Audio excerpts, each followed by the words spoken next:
All right, so I just want to show you the process for doing the watercolor project.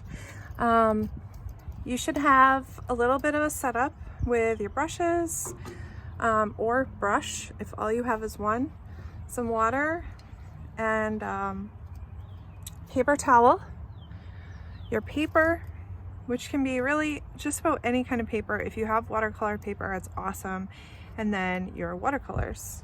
And what you want to do is you want to start by adding a little bit of water to each, if you're using this style of watercolor, which is a palette full of wells filled with watercolor paint. You're going to kind of go through and add a little bit of water to each of the wells. Now, if you're not sure which colors you're going to use, you can just add a little bit to each.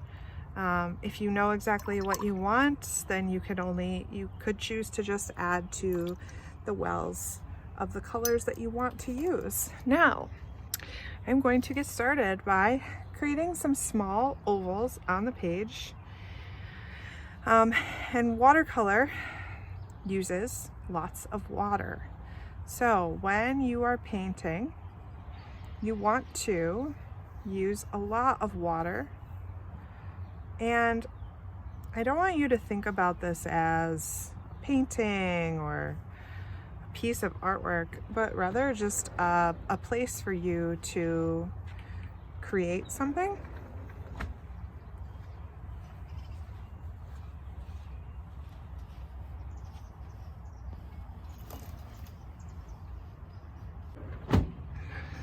All right, so your main goal here is just to put some color on the paper. Try not to be critical of yourself at this point, because nothing is precious, and you're just making some marks and noticing what it feels like to put the brush on the paper.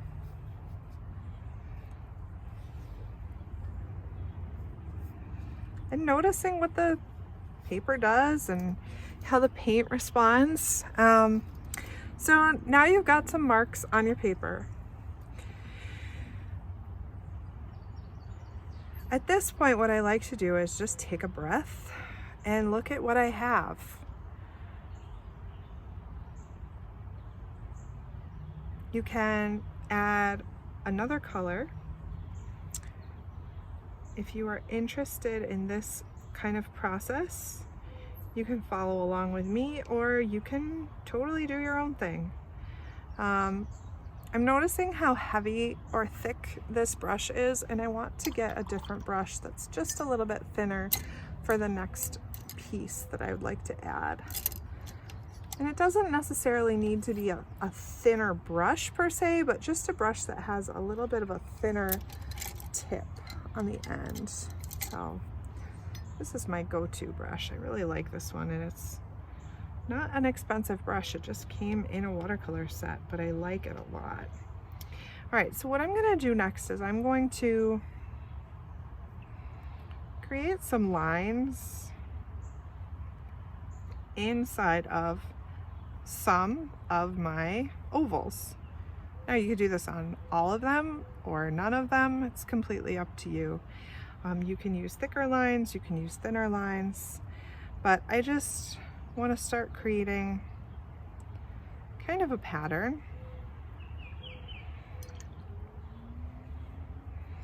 And then I want to frame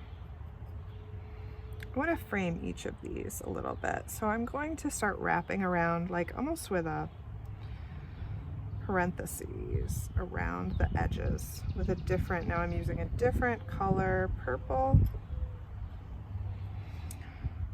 And I'm going to give myself the opportunity to create some circles where I'm outlining or going around the edge of the entire space shape, and some where they're beginning and ending on either side. But just to start to frame in some of these shapes. give yourself permission here to make some mistakes, to let your pen or your brush skip a little bit. Now, some other options you have if you don't have watercolors, you can make your own watercolors using food coloring. You could also use potentially some washable Crayola markers. You can get some similar effects if you draw with them and then add water on top. So if you're kind of looking around your house for what you can use, that's another option for you. So I'm starting to create these, gosh, they kind of look like the Eye of Sauron. They're kind of fun. And I think what I need right now is to just loosen up a little bit. So I'm gonna grab some paint, color that I don't think I've used yet. I'm gonna get some water and some paint on that brush, and I'm gonna hold my finger out and I'm going to just hit the brush against my finger. And what that does is it creates like kind of a sprinkling effect. The more water you have on your brush, the lighter the color will be, like the less sort of pigment. And you could always just drip some water onto your page too and allow it to sort of spread and bleed in that way. We call it a bleed when one color sort of runs into another. And now I'm just going to go back and add some more sort of shapes and elements around, but not being super careful. I'm just allowing the brush to go where it wants to go.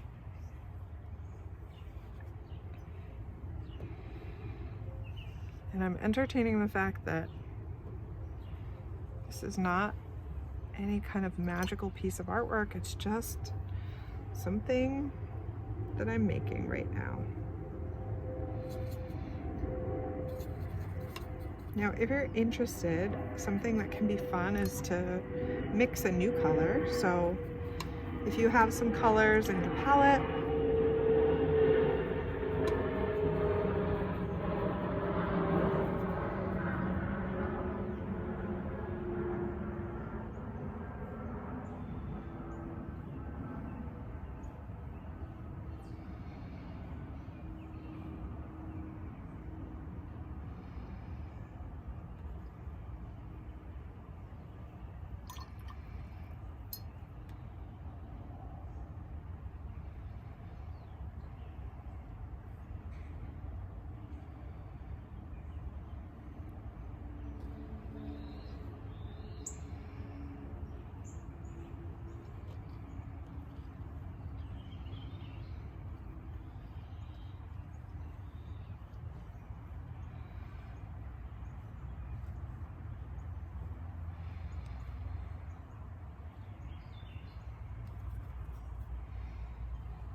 give yourself the opportunity to just keep adding.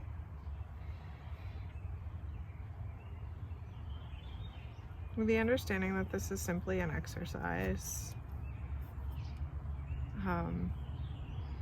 If you're interested in learning more about the practice of experiencing flow, you can check out, there's a video on the resources page by Chicks at Mahali. And it's got some really interesting information on what happens to your brain when you just let yourself be a maker or a creator. And lastly, I'm just going to go in and add a little bit of color here and there. And when you're done, you're done. So if you notice, your page is full and you don't want to add any more and you don't want to kind of let anything else blend or move or shift, then you can be finished and move on, and you can create a new piece. You can experiment with different shapes. For example, you could try triangles or squares or anything else that you're interested in exploring. But allow the material to go where it wants to, and just experience what it wants to do and let things bleed into one another. It's really fun, I think, to watch color move around the page in that way.